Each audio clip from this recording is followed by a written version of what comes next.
What's up, world? So, Semet Fitness here. If you have noticed, we are making a piece of history in Connecticut, doing the first ever calisthenics battle, creating the first league. It's called Apex Hustle. Now, you saw that I'm on the title card there, and I am the main event. With that being said, I'm super grateful. You guys have been following the journey. You saw that it started with the Boston competition.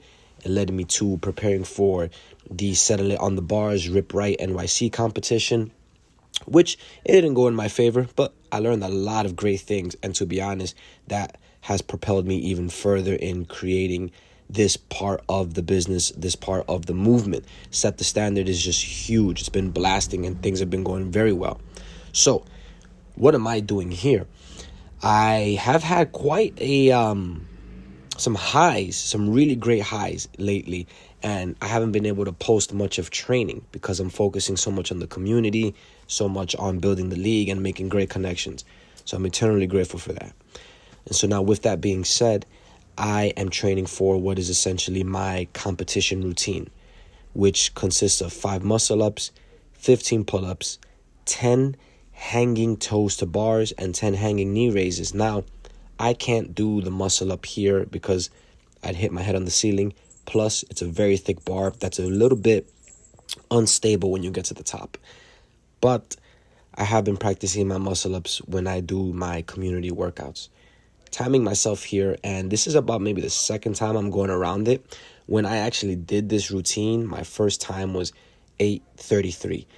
Now, I'm super pleased here because I finished this whole entire season here, or this session, with like 6 minutes and 18 seconds. So after those bar routines, which I'm going to do unbroken, it's my plan, I'm going to go into 5 pistol squats each leg.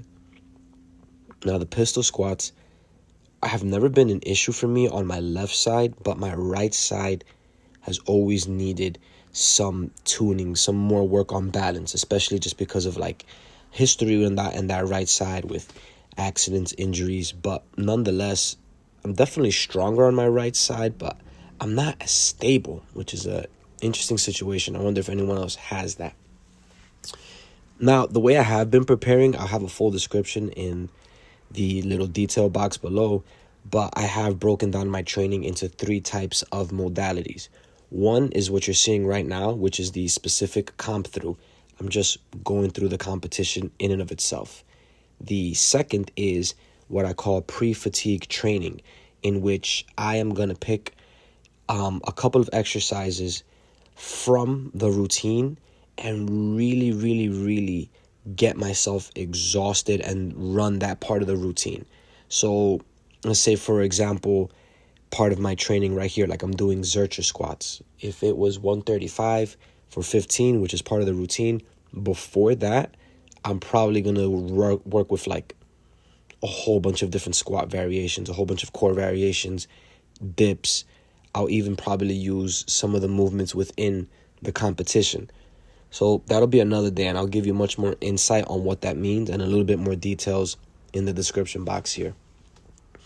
Now, if you see my whole entire like kind of thought process here, my way of movement, I'm not rushing. And I'm definitely going to pace myself. I know I have speed. I have crazy killer speed. And I'm only going to actually activate that speed if I see my competitor, kind of catch up to me. There's a lot of strategies when it comes to these circuits. It's not just sets and reps. You would think that because it's fitness, it's a very simple modality of, okay, all you got to do is just finish this first and train for this and you'll be fine. But it's not really like that at all. So because this is a calisthenics type of endeavor mixed in with some weights, I'm not the only one, of course, doing these routines. We have to also put into perspective what's working here. We got lactic acid buildup. We got the cardiovascular system. We got the glycolytic system. We have power. We have anaerobic, aerobic. So when you're putting it into that mindset, you're really trying to understand how much in your engine can you give? How many reps in reserve can you continue with your set? And that is what one of the reasons why I do the pre-fatigue training is training my reps in reserve. I have a goal of 15 reps on Zercher squats, 40 dips, a 10 rep on the knee tucks here, and then a 20-second L sit. That's literally what I just did.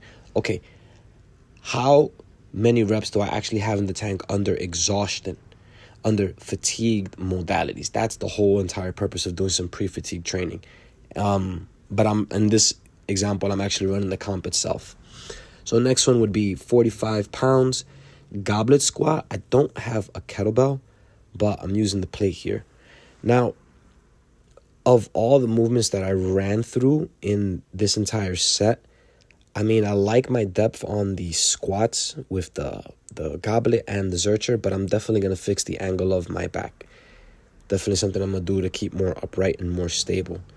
So this is why it's truly important to kind of just film yourself, really know what you're doing. I always say that what you do in competition and what you do in training are two entirely different things when they shouldn't be. You know, that type of revelation is how you actually lose. They should all be the same. You should be training very intentfully. And so after those squats, it's 30 push-ups and then 5 more muscle-ups, which I clearly do not have the opportunity to do that. But if I were to add it all up, 5 muscle-ups in the beginning and 5 muscle-ups at the end, I'd probably finish this within the 7-minute range, maybe even 6:45. But yeah, that's it for now. And until the next one, I appreciate you guys for helping so much. And the competition is October 25th. Peace.